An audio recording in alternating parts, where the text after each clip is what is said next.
Every internal combustion engine faces the same physical problem. The crankshaft is spinning at thousands of revolutions per minute, but the wheels need to operate at a massive, constantly shifting range of speeds. You cannot connect that violent, high-speed rotation directly to the axle. A gearbox is the necessary mediator, multiplying torque when accelerating from a dead stop and modulating rotational speed when cruising.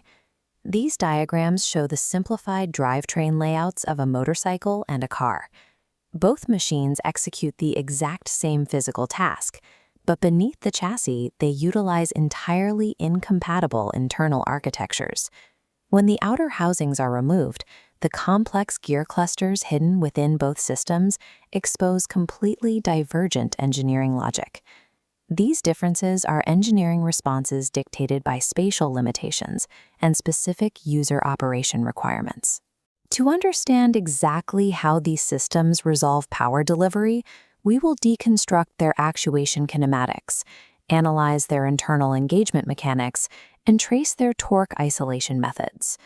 Understanding these designs requires looking at the absolute limits of physical space and thermal dynamics, the factors that force engineering form to adapt to specific physical constraints.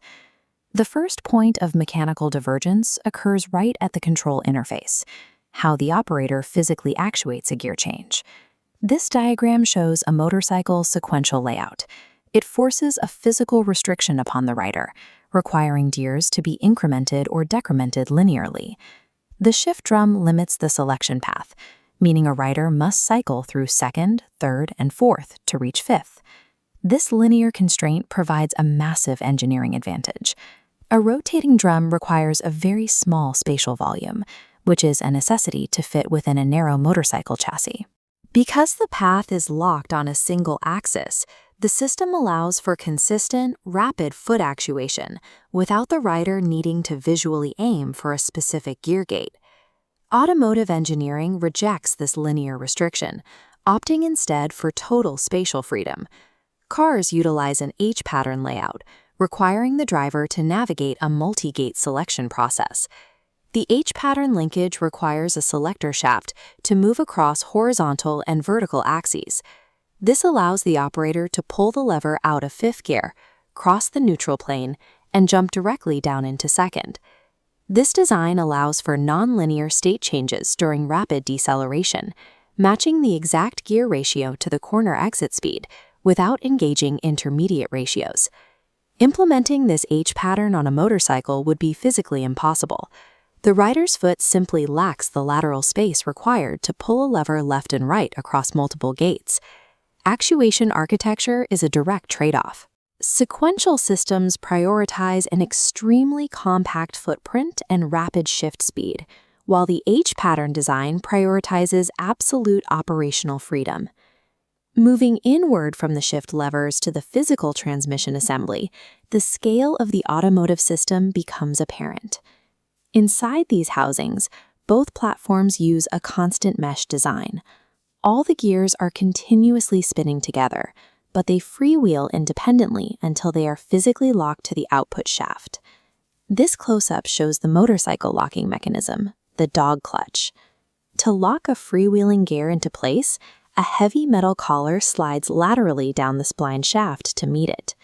The thick metal pegs on this collar, the dogs, slam instantly into the corresponding slots cut into the side of the gear. This system sacrifices smoothness for performance.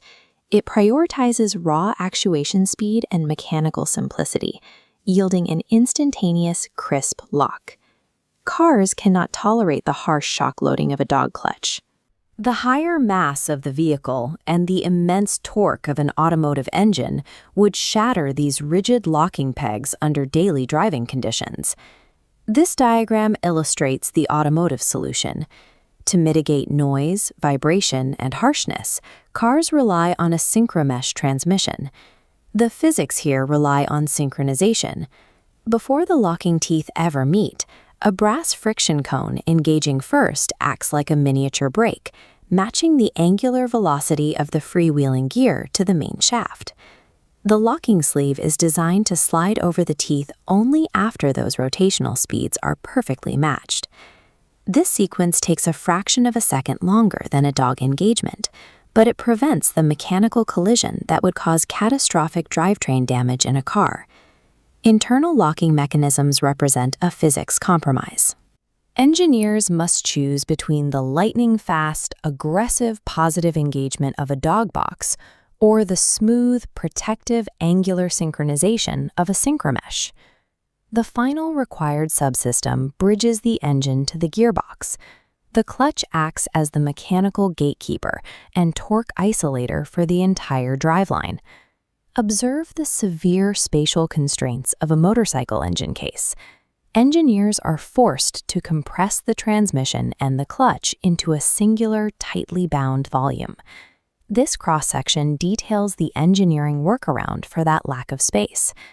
To achieve the necessary friction surface area within a narrow casing, multiple small friction and steel plates are stacked together. Because this is a wet multi-plate clutch, the stack operates with continuous oil immersion, providing superior fluid cooling directly to the friction surfaces. This extreme cooling allows riders to intentionally slip the clutch for prolonged periods in heavy traffic without causing thermal degradation to the plates. The automotive approach operates under completely different geometric rules. An abundance of space inside the transmission bell housing allows for a massive shift in architecture. Cars utilize the scale of the dry single-plate clutch to control power delivery. This massive diameter yields the immense static holding power required to handle heavy automotive torque. But pulling the system out of the oil bath introduces a severe thermal vulnerability. Relying purely on ambient air cooling means that excessive slipping generates a rapid, concentrated heat buildup. Pushing a car clutch the way you push a motorcycle clutch will physically burn the friction material.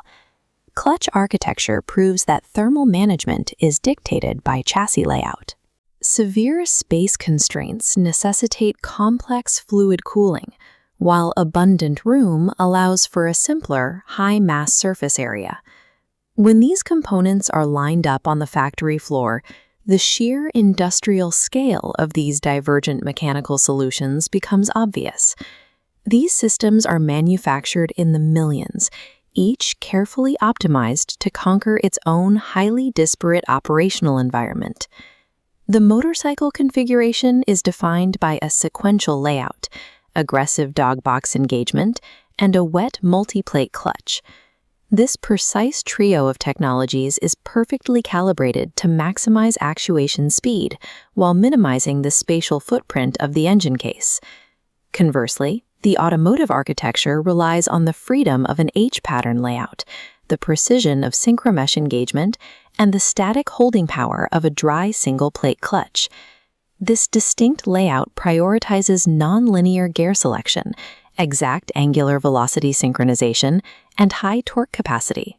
Neither transmission system is objectively superior to the other.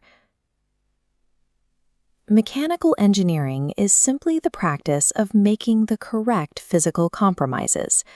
Both of these transmissions are flawless physical solutions to their own set of unyielding platform constraints.